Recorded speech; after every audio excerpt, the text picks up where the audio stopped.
Good morning, I'm Gretchen Ho. It is a Thursday, the 13th of February, bringing you Morning Matters because your mornings matter. Let's get to the stories that matter today. The National Bureau of Investigation recommends criminal charges against VP Sara for allegedly threatening President Marcos, but VP Sara says it's expected. PDP Laban will hold a campaign rally in San Juan City, with former President Rodrigo Duterte attending. We'll check out the situation there shortly. And over half of 2025 party list groups do not represent marginalized sectors, says election watchdog Contra Daya. How will Comelec respond to this?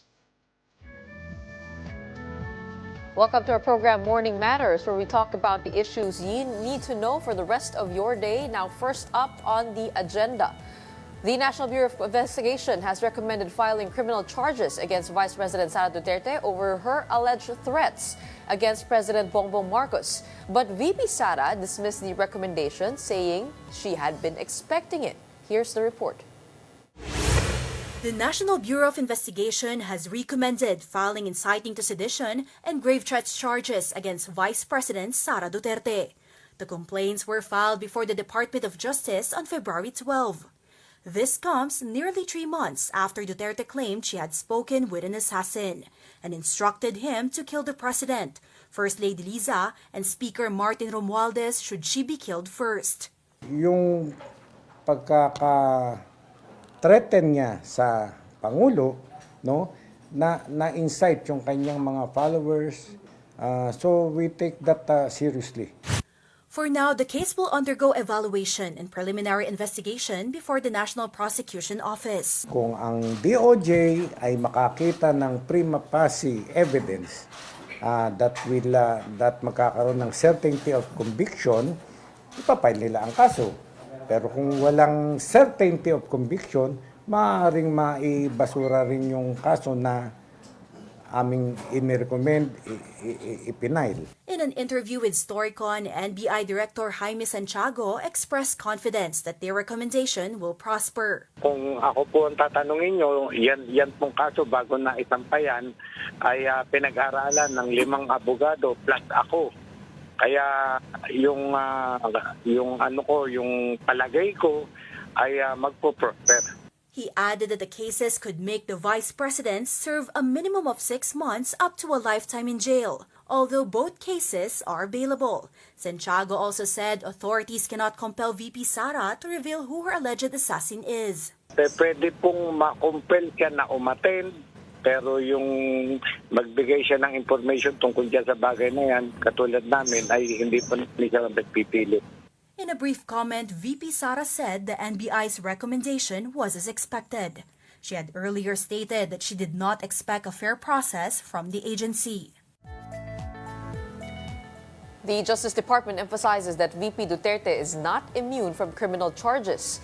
In an interview with The Big Story, DOJ Undersecretary Jesse Andres explained that Duterte may still face charges, even amid an ongoing impeachment process. He added that if Duterte was convicted, the penalty of jail time would only apply after her term as vice president. On Duterte's as-expected remark, here is what Andres had to say. It is as expected because the law should be respected. It doesn't mean that if you are a high official or an ordinary individual, a different standard is being used. Meanwhile, over at the upper chamber, Senate President Chis Escudero said the recommendation to file charges against Vice President Sara Duterte has no bearing on her impending impeachment trial. Escudero clarified that the filing of inciting sedition and grave threats charges against the Vice President can proceed before, during, or after the impeachment proceedings. He also noted that the Senate, acting as an impeachment court, will not consider the NBI's findings unless they are formally presented by the involved parties. An impeachment court, like any court, is a passive body. Wala kaming gagawin. Hindi to parang investigasyon ng Senado na mag-iiso kami ng sabpina para sa mga ebidensya o testigo na magpunta. In other news, health workers continue to lament their still unpaid health emergency allowance.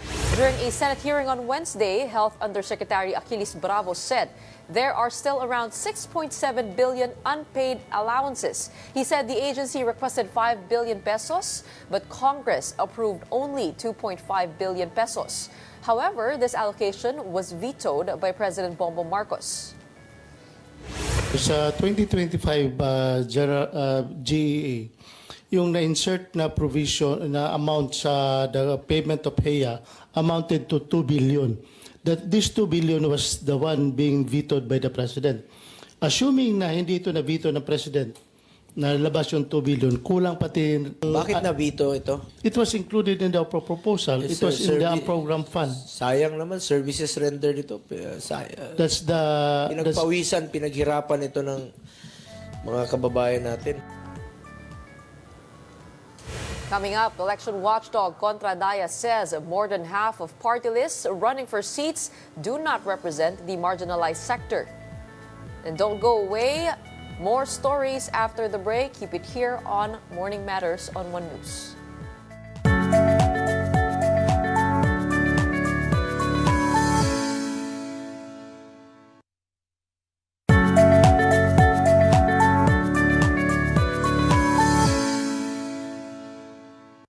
Welcome back. You're watching Morning Matters here on One News. President Bongbong Marcos reminds local bets not to be swayed by intense emotions and personal nature of elections.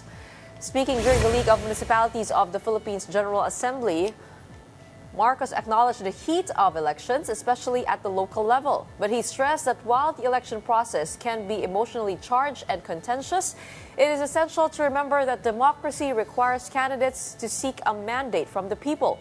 He urged local candidates to remain focused on their mission, especially amid the challenges of a polarized election season. That is the process of democracy. Kailangan natin dumaan sa eleksyon, kailangan natin makuha ulit ang mandato ng tao upang tayo ay magawa natin ang ating trabaho. Kahit na mainit na nga ang laban, maiinit, maanghang na ang mga binibitawang salita. Sa punot dulo nito, ginagawa natin lahat ito para makatulong sa ating mga minamahal na kapwa Pilipino. Still on the elections, let's head on over to San Juan, where PDP Laban is set to launch their campaign. For details, we have mobile journalist Merimon Reyes reporting to us live from the ground. Merimon, magandang umaga sa iyo. Alam ko maaga pa, pero meron na bang kandidato na nariyan? Gretchen, dito sa San Juan, tuloy-tuloy pa rin ang preparasyon para sa campaign kick-off ng PDP Laban o yung Partido Demokratikong Pilipino Laban. Mamayang hapon na maririnig natin mula mismo kay former President Rodrigo Roa Duterte yung pag-endorse sa members ng kanilang senatorial slate. And mamayang hapon din, makakarinig tayo mula kay Davao City Mayor Baste Duterte.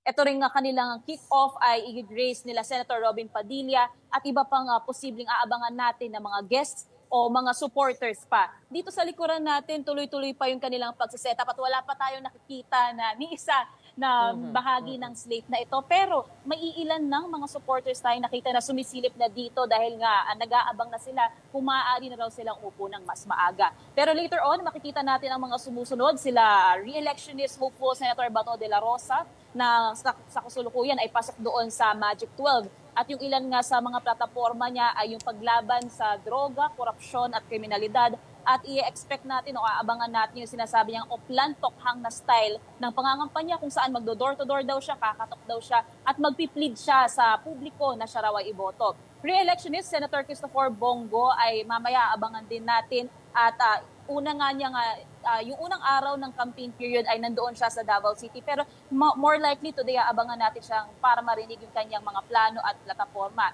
Aabangan din natin ang presensya ng mga aktor na si Philip Salvador, ang lawyer na si Raul Lambino, sa gift party list Representative Rodante Marcoleta, ang lawyer at ang musician na si Jimmy Bondo, ang abogadong si Jesus sa JB Hinlo, at titingnan din natin kung magkakaroon dito ng representation ni KOJC leader Pastor Apollo Quiboloy. Gretchen.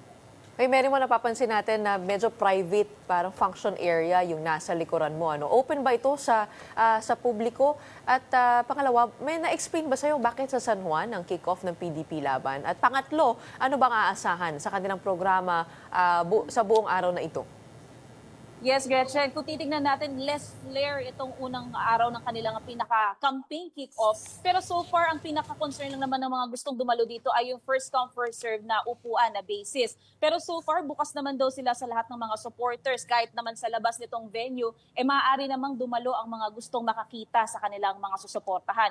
Wala pa tayong impormasyon kung ano nga ba yung sunod nilang plano, kung saan sila sunod na pupunta. Pero base sa mga nabanggit o sa mga reports natin tungkol dito sa miyembro ng kanilang mga slate, meron din silang kanya-kanyang plano ng pangangampanya. Kaya abangan at aantabayanan din natin sila, Gretchen. It is noteworthy that the PDP launch is in Luzon. It is not happening in Mindanao, so that is a change of wind, a change of strategy, as we were tipped prior to this. But thank you so much. We will wait for more updates throughout the rest of the day. We have mobile journalist Mary Reyes joining us from San Juan City. The majority of partyless groups vying for seats in the House of Representatives do not represent marginalized sectors. Well, that's according to election watchdog Contra Daya. The group revealed that 55% or 86 of the 156 partyless groups have no clear ties to the underrepresented communities. Contra Daya also flagged 7 high-ranking partyless groups in social weather station surveys due to their affiliations with political clans, big businesses, or security forces. Now, these include 4PS, ABS-CBN, Duterte Youth, Ako Bicol, FPJ Bantay Bayanihan, Tingog, Sinirangan, and TGP. Meanwhile, it also found that 9 partyless groups submitted limited information to the Commission on Elections. In response, the Comelec said it respects the study conducted by Contra Daya, but emphasized that they thoroughly reviewed the partyless groups that applied for accreditation in this election. It ends up marginalizing the already marginalized. Naging biktima yung party list system ng money politics. Hanggat ang batas po natin ay maluwag, sabi, hindi naman kinakailangang gumagapang sa kahirapan. Sapat na lang na may proven advocacy doon sa mismong sektor na kanyang nire-representa. Doon pa lang po, butas yon. Doon pa lang po, naging paraan yan ngayon ng mga makapangyarihan na at may pera na maging miyembro ng Kongreso. And to get more insights regarding the findings, we now have Comelec spokesperson Attorney Rex Laudianco on the line. Magandang umaga, Attorney. Magandang umaga po, Ma'am Gretchen, at sa lahat po ng taga-subaybay. Good morning. Attorney, I want to get your reaction to the numbers that Contra Daya has just released. 55% have been found not to represent the marginalized sector. What is your reaction to that, and was this to Comelec's knowledge? We commend naman po Contra Daya for taking a proactive stance on this. But as explained by Chairman Garcia nga po, malinaw naman po kasi ang batas natin, Republic Act 7941. Malinaw po ang pronouncement ng ating kataas-taasang hukuman sa atong paglaom versus Comelec, kung saan talagang sinasabi po ang mga nominees po ay hindi kinakailangang wallowing in poverty. Kung sa talagang miyembro, sapat po na sila ay advocate at mga nagpasusulong po ng interes ng naturang mga sectoral organizations at sectoral groups. Tama po yan, pero tama nga po, hindi naman kailangan nalulunod sa hirap yung ating mga representative. Pero dito kasi sa findings ng Contra Daya, actually 40 ang galing sa political dynasty, 25 sa big business, 18 meron tayong police and military connection, 7 may corruption cases, meron din yung mga dubious, yung advokasya na 11 at 9 ang limited information. I mean, isn't this troubling if the spirit of the Constitution says the partyless system should promote proportional representation in the House of Representatives? Tama po. Ang thrust naman talaga is the underrepresented and marginalized sector. Kaya nga po dun sa pagpapile ng petition for registration ay ino-open natin ang mga proseso para dun sa nagnanais pong mag-oppose ng registration. And in fact, kahit nga ngayon po na-rehistrado na sila, pwede po magsampa ng kaukulang kaso ang mga groups natin, kahit sino individual, kahit ang registered voter sa Comelec. Pwede nga po maiakyat pa sa mas mataas na hukuman ng laban na ito. Ang sinasabi lang po namin kasi patungkol po doon, merong interest sa business, merong koneksyon sa politiko, merong political dynasty. Pag inisa-isa po natin ang batas, lalong-lalo na yung RA 7941, ipinagbabawal ba na magkaroon ng political dynasty? And in fact, wala po tayong anti-political dynasty law with the exception of the SK Reform Act. Doon lang po tayo meron. Gustuhin man po ng Comelec na pagbawalan sila, ngunit wala kami basehan sa batas. Meron bang ipinagbabawal na maging nominado ka kung konektado ka sa business, meron kang asosasyon sa isang military or police, o kung ano pa. Lalong-lalo na po yung pending cases. Kung pending cases pa po at walang nag-attach na conviction na mayroong desisyon na final and executory at may perpetual disqualification to hold public office, wala pa rin pong basis para i-disqualify hindi lang po yung pong party list, kundi po yung pati nominado. Kaya nga po doon sa advokasya po na magkaroon ng pag-aamyenda sa Republic Act 7941, kaisa po ang Comelec dyan dahil kung matatandaan po nga natin noong 2013, Comelec po ang nanguna sa pagde-delist o pagde-register ng mga party list na nakita po namin na parang redundant. Meron ng representative doon sa mga legislative districts. Pero ano nga po ang naging desisyon ng Supreme Court? Atong Paglaong versus Comelec, binaligtad po ang desisyon ng Comelec at pinabalik po sila sa register po ng party list. Actually, medyo blurred lines na po yan dahil lahat po tayo ay maaaring magkaroon ng advokasya. Ay pwede ko sabihin na ako ay lumalaban para sa mga siklista at pwede ako mag-represent ng mga sinabi nating party list ng mga siklista, pwede na po yun. Pero paano po yung naging proseso natin ng screening dito at yung mga qualification to really ensure proportional representation? That is yun nga po ang spirit nitong party list law, RA 7491. Ano po yung naging screening natin? Dahil prior to this, meron na po tayo na ginawa. 42 lang ang na-approve out of the 156 that applied. I mean, what are the qualifications that you were assessing? Opo, isa-isahin po natin. Yung muna tayo sa proportional representation. The proportional representation comes in po na meron pong 63 seats doon po sa ating total number of seats sa House of Representatives. Hindi po yung proportional representation na pumapasok doon sa kailangan sa sektor na ito o hindi. Yan pong allocation ng party list seats, yan na po yung proportional representation.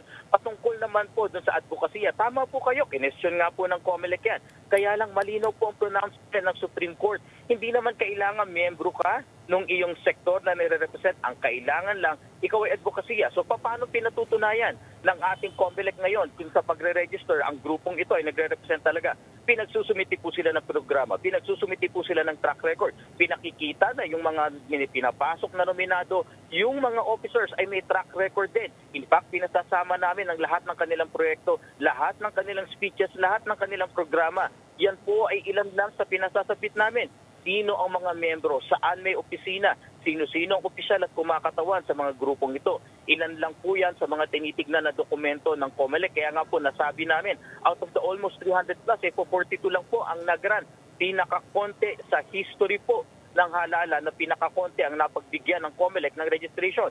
The rest of the party list po na nakisali ngayon ay dati pa po na-register yan. At kung sakali mang hindi po sila makakuha ng kanilang nomination sa 2%, ay tatanggalin po sila ng Comelec ayon din po sa existing laws.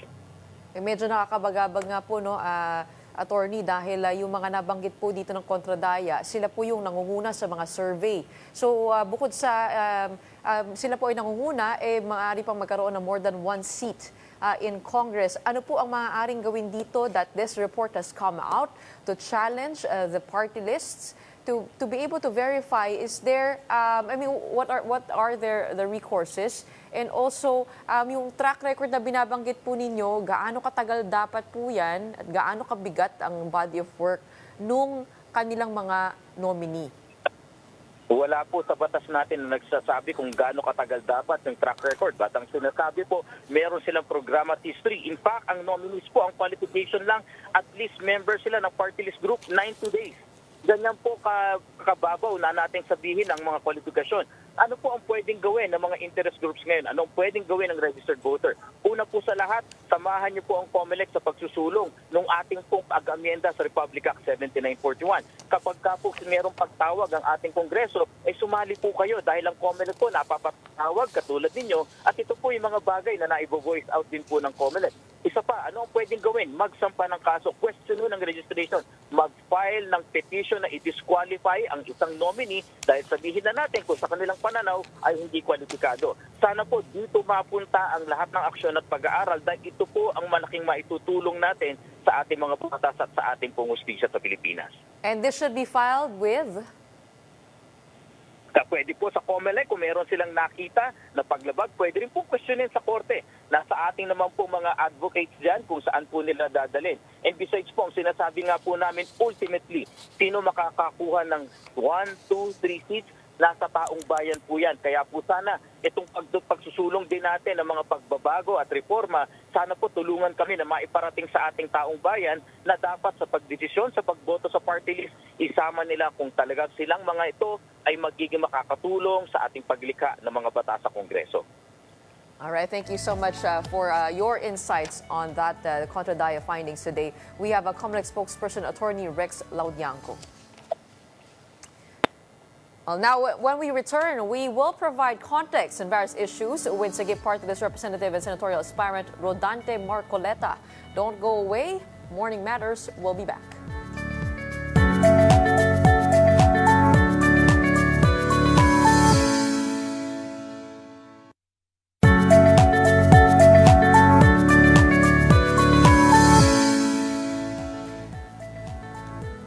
I'm Gretchen Ho, and this is Morning Matters.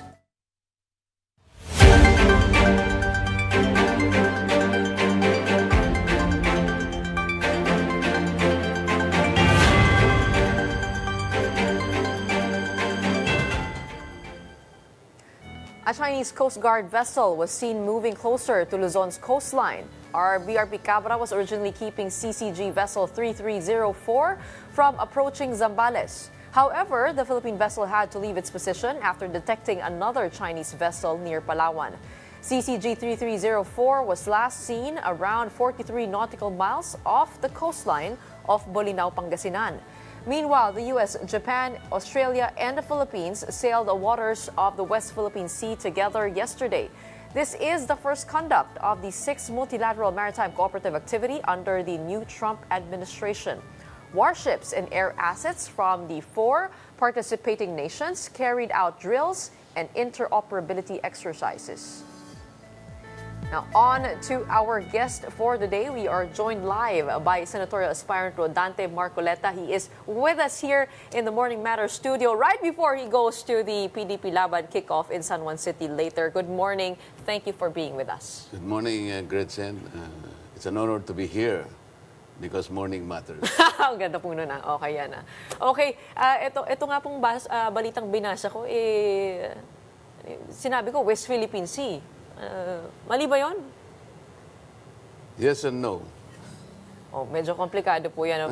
Alam po natin, you have made controversial statements recently on the West Philippine Sea. But I guess, including yung sinabi po ninyo nung isang araw na huwag tayong magpakagago at magpaka-ignorante katulad nung Commodore na yun. Bakit yun naman po nasabi? Bakit nyo namura si Commodore Tariela? Well, it was not an offense intended for him, but as already discussed in so many fora, I said that we need to educate our people in support of the statement of the cyber investigation coordinating center, because the executive director made a statement in one of our hearings that we need to educate and empower our people, especially in the West Philippine Sea, because the bloggers are assuming that they knew this or that, but in reality, the West Philippine Sea is a complicated, more than a troubled waters. Okay, so then how do we refer now to the western portion of the Philippine archipelago? I said that we should call it, well, ours, West Philippine Sea, but that is only insofar as we are concerned. But we need to have it recognized by the entire world, by the community of nations, before it is to be officially called West Philippine Sea.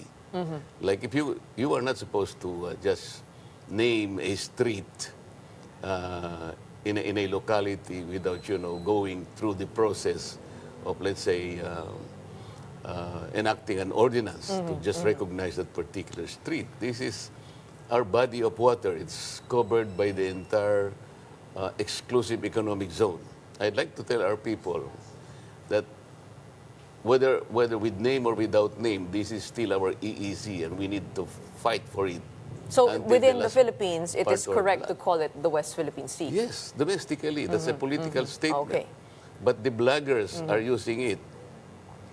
But considering that we are not alone in the world because we need to be recognized by the community of nations, we need to have it officially registered in the International Hydrographic Organization. It's like, not being able to put a word in the English dictionary by yourself. Because when you say kasi walang West Philippine Sea at katang isip natin to, gawa-gawa natin ito. I do understand and agree that this was a creation of Administrative Order 29 where President Aquino officially mandated government agencies to call the western portion of the Philippine Archipelago West Philippine Sea.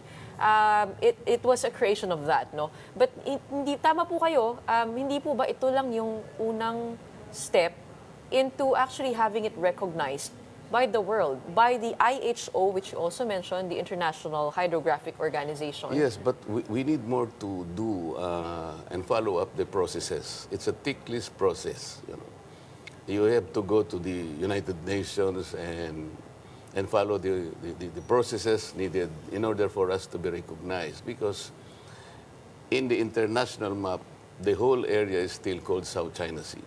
Doesn't mean that it is owned by China. Much like the Indian Ocean, it is not owned by India.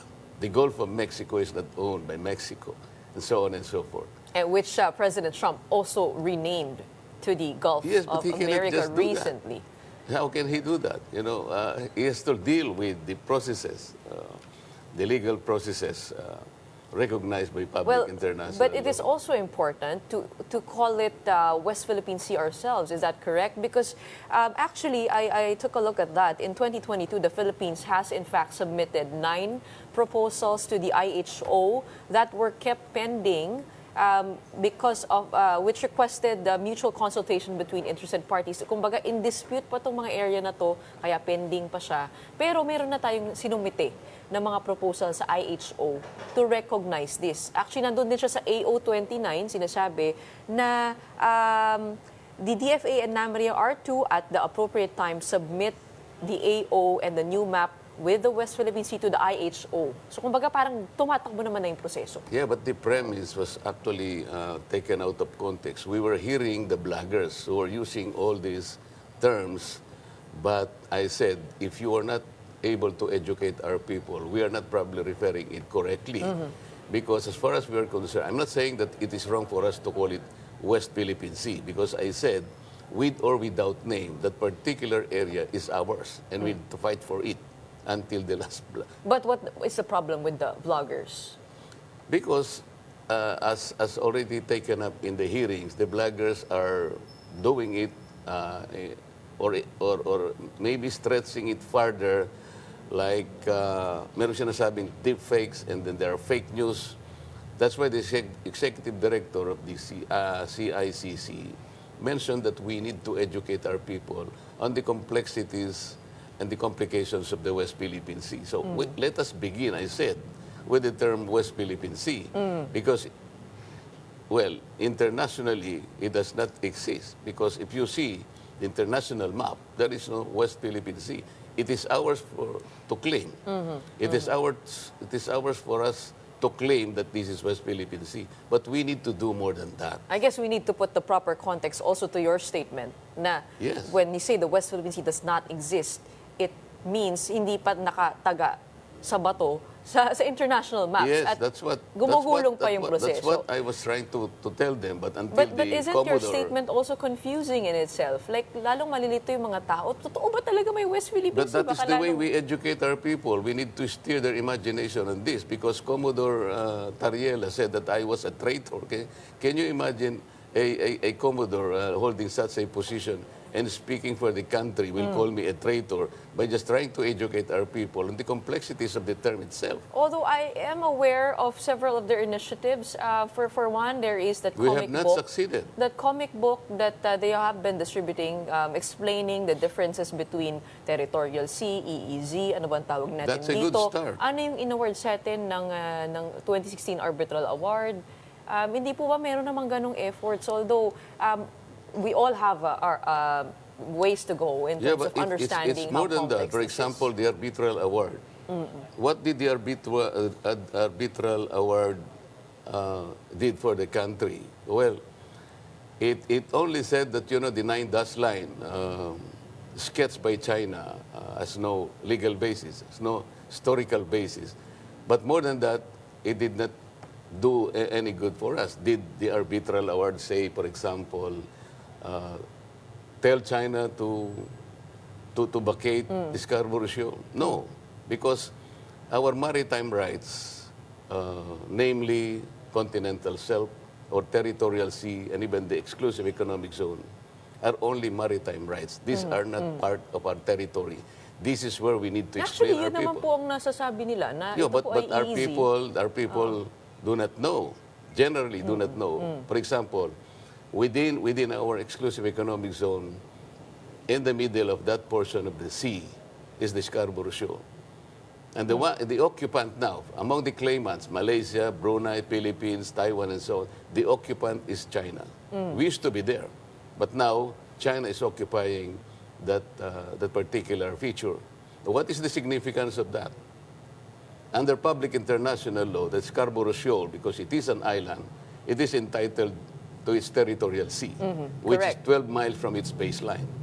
And that territorial sea, now occupied by China, overlaps with our own exclusive economic zone. That's where the problem lies. Now, we need to explain to our people. That's Actually, why I'd like to started- challenge that they are the official occupants of the Scarborough Shoal because that is still in dispute. They have submitted their claims to the UN, but it has also been called a traditional fishing ground where Filipinos are supposed to be able to come in, to makapag-isda sila kasama ng Vietnam, Taiwan, China, apat po yun na bayan. Pero yung hindi po ba, pag sinabi nyo pong sila ang official occupant nun, parang ibinigay nyo na rin sa kanila at nirecognize nyo na rin ang kanilang, na kanilang teritoryo po yung Scarborough? No, wala, hindi natin binigay sa kanila. Hindi, kasi kayo po ay nagsabi na sila po yung occupant. No, that's why we need to educate our people.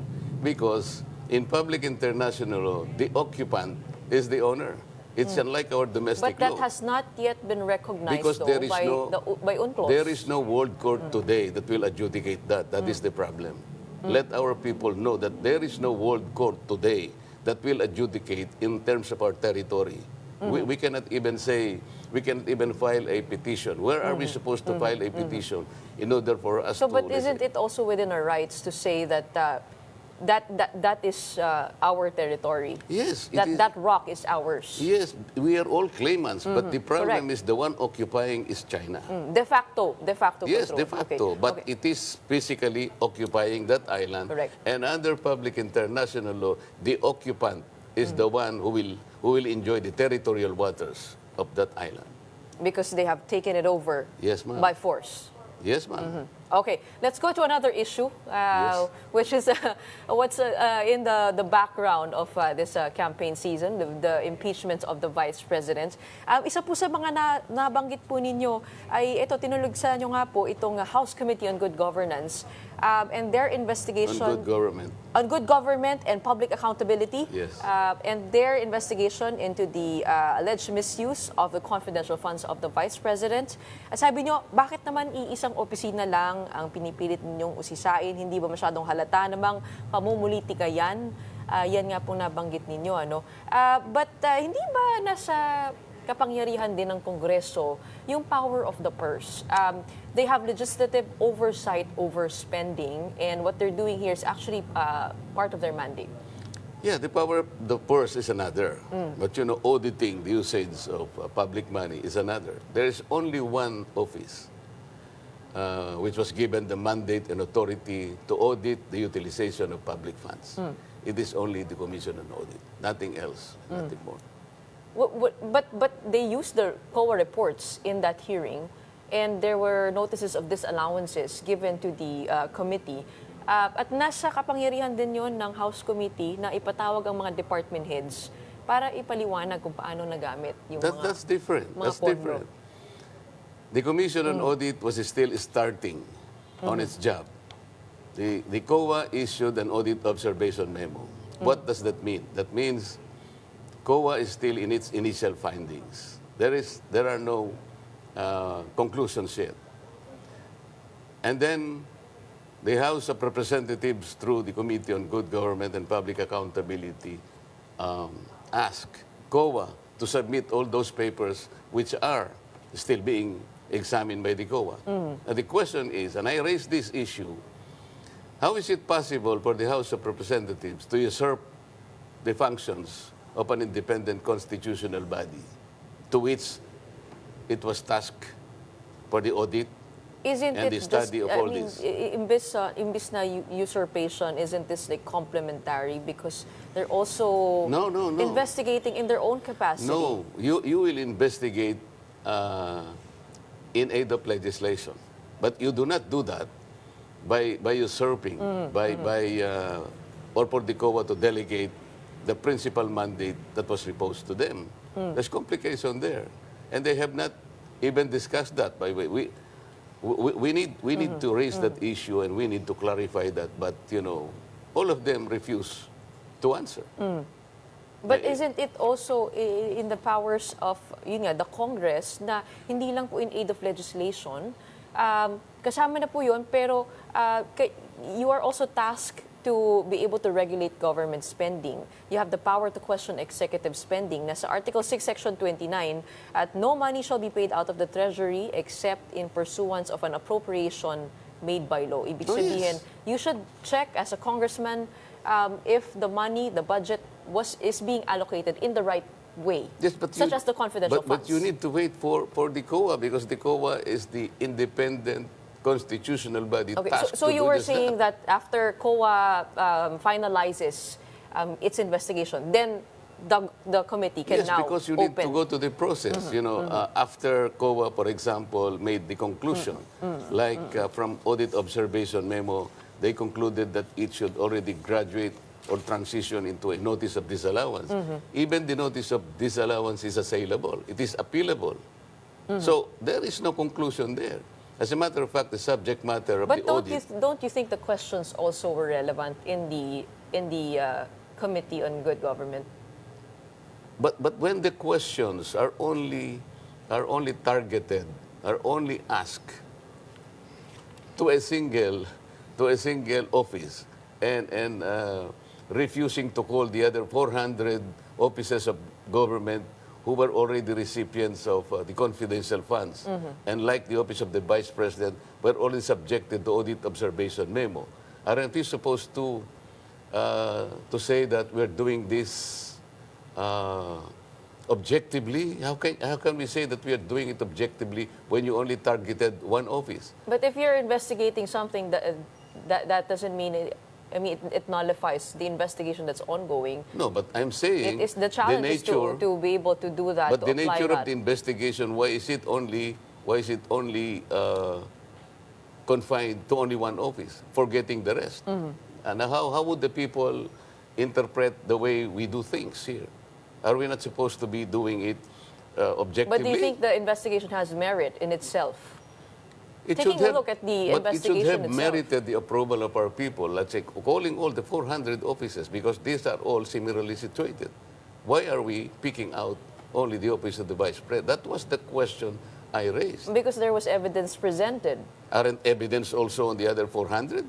Did we conclude that the others Pero must dahil not hindi be po respected? ito binubuksan, hindi po ibig sabihin na ito po ay walang merit. Yeah, Tama but- po ba? Bilang isang abogado, per case No, po but kayo nag-handle. they di ba? say that we are investigating in aid of legislation. How can we possibly do that if we do not include all the offices that were supposed to be targeted? Because it's confidential funds. Now, they have not presented any reason why they targeted only the office of the Vice President. And actually, that is the constant question we throw.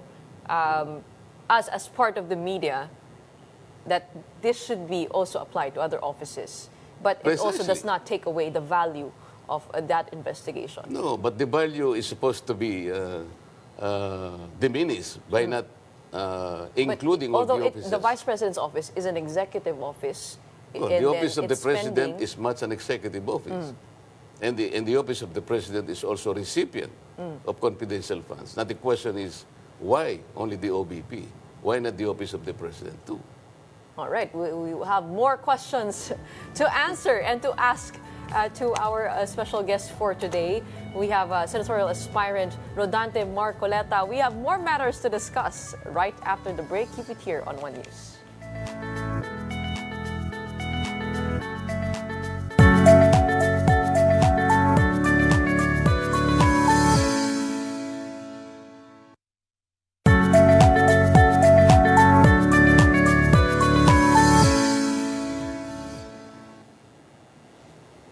Good morning. More matters to discuss. We are still with Sagip Party List Representative and Senatorial Aspirant Rodante Marcoleta. He joins us on Morning Matters today. All right. Marami po tayo pag-uusapan, ano? Dahil marami mga issue. Pero isa sa mga issue ngayon ay there is a proposal in Congress to renew the franchise of ABS-CBN. Are you for this? Well, if they are able to prove that ABS-CBN already complied with the directives of, I think that was 18 Congress, like, you know, settling all the violations that we have. Well, there were so many violations that were found during the 18th Congress. And is the author, or who are the authors of this measure, if there is one, have they even studied if ABS-CBN already complied with all its obligations? Well, actually, I remember you made different assertions regarding ABS-CBN. For example, that ABS-CBN operated and sold illegally millions of black boxes without approval of the NTC. And NTC? Yes, the NTC. That ABS-CBN did not pay its taxes correctly. Correct? Is that correct? Well, among others. And then, ano pa po yung mga iba pong naalala Philippine po depositary receipts, how they managed to evade paying the correct taxes by utilizing a company called Big Dipper. You know, this corporate layering and transfer price scheme, all in the effort of hiding the correct taxes that should be paid the government. And issues about citizenship, because this is a constitutional matter. And the Constitution is very, very clear and strict that only Filipinos should manage and own mass media in this country. To which, sinagot na po ito ng former Philippine Stock Exchange President. Sinabi po niya that PDRs are not considered certificates or proof of ownership in a corporation. That These was are not merely the findings shares. of the 18th Congress. The findings is that these violations were confirmed. Because the Constitution prohibits them from owning a media entity, that it does not extend to that, the PDRs. Yun po yung naging paliwanag doon, ano? Sinong magpapaliwanag? Yung itong galing sa Philippine Stock Exchange na president. Ngayon yung pinapaliwanag. We already found that out in the 18th Congress, and there was already a decision made that ABS-CBN committed all these obligations, all these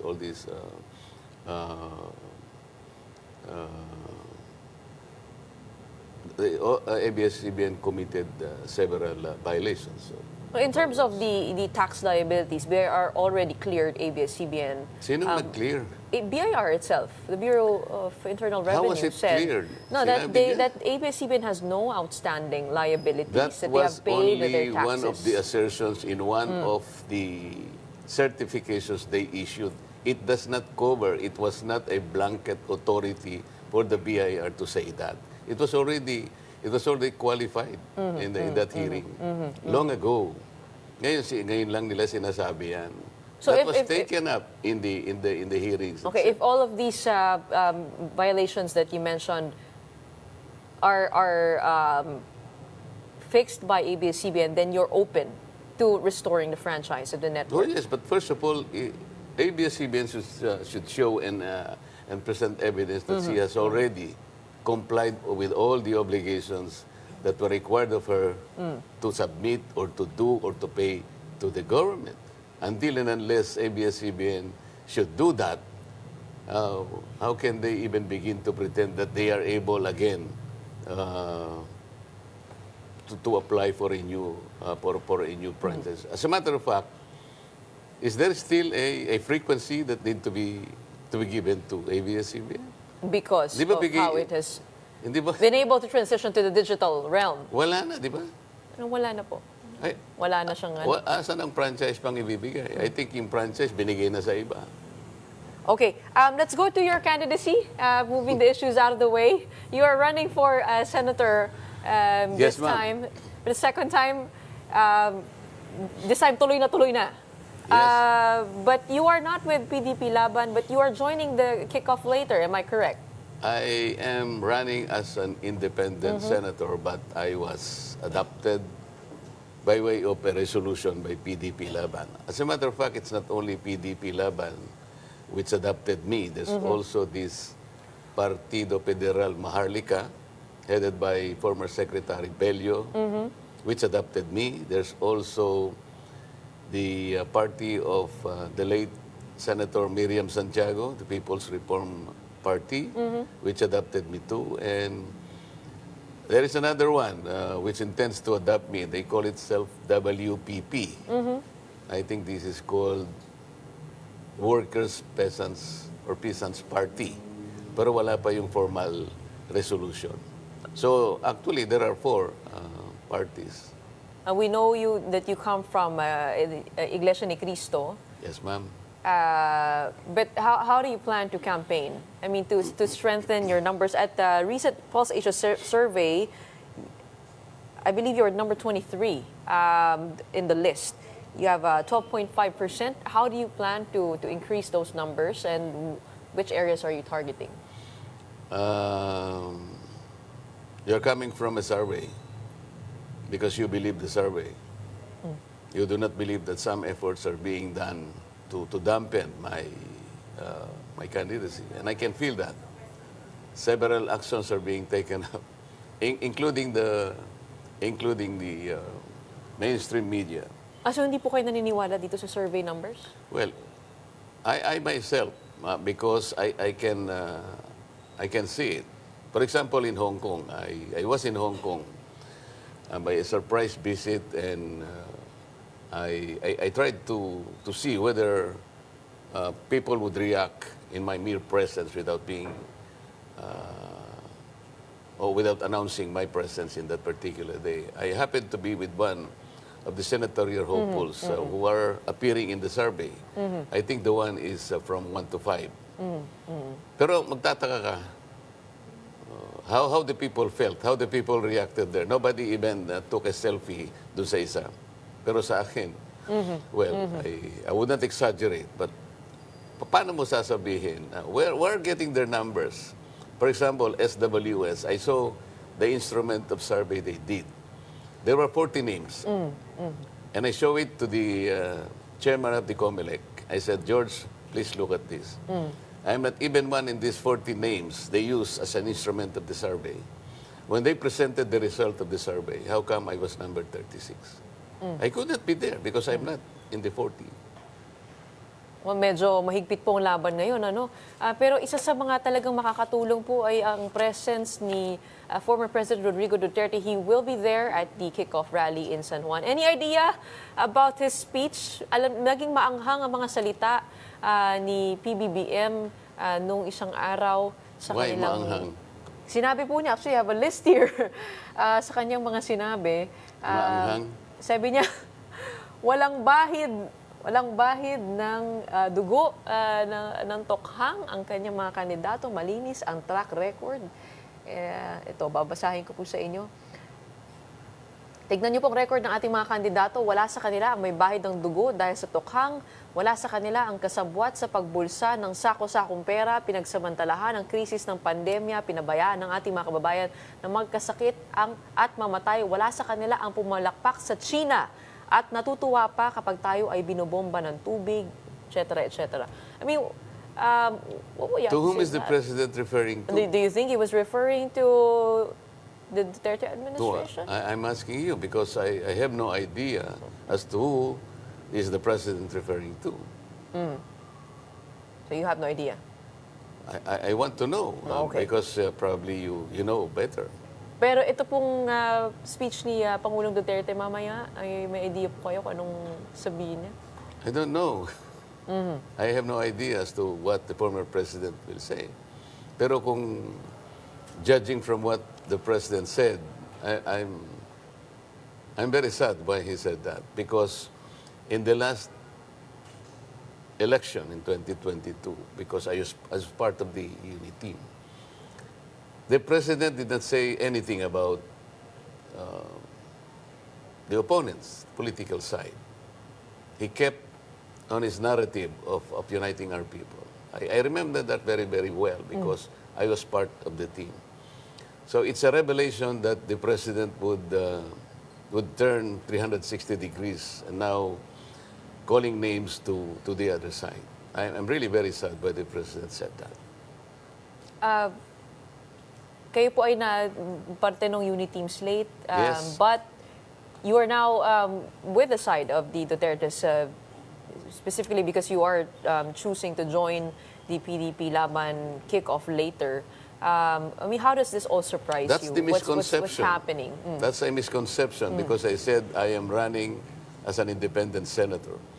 PDP Laban adopted me, and I think because of that adoption, and I was invited to be there. So people would say that I am pro-Duterte. I think I am pro-nation. I am pro-people. If I need to go there because I was adopted, I need to go there. But in the end, I think what we need to see is how to... How will you be campaigning then? Will you be joining PDP Laban or you will campaign independently? As an independent candidate, I will campaign independently. But if there is time to join them in some of my sorties, I will probably join them because this is how we need to get people know us better. I guess on a final note, because we're running out of time, we do know, sabi ko nga po, kayo po ay galing sa INC. Does that mean to say that yung pong mga sinusulong ay also, yun din po ang mga sinusulong ng Iglesia ni Cristo as a representative? What do you mean? I mean, I am legislating for the INC. Hindi naman po. Parang kung ano po yung boses po ninyo, you're also kind of representing them because you come from the INC? Or is that totally... Doesn't make any difference. A Catholic candidate wouldn't say that he's only legislating for the Catholics or Protestants. Being an INC, well, I can uphold the doctrines of the INC like unity, like, sympathetic to the poor. These are all basic doctrines that apply to the betterment of our people. So I wouldn't say that that's a liability for a senatorial aspirant simply because he comes from a religious entity. We have all religions. All candidates profess religions. If you were to win, Senator, ano pong isusulong po ninyo? Where do you want me to start? There's so many problems facing this country. Mamaya po, aabangan po namin kayo. Yes, ma'am. Doon po sa kickoff rally sa San Juan ng PDP Laban. We have Senatorial aspirant Rodante Marcoleta running independently but joining the kickoff later on. All right, maraming salamat for joining us. And that is it today for today's episode of Morning Matters. My name is Gretchen Ho. We are One News, all sides, all the time.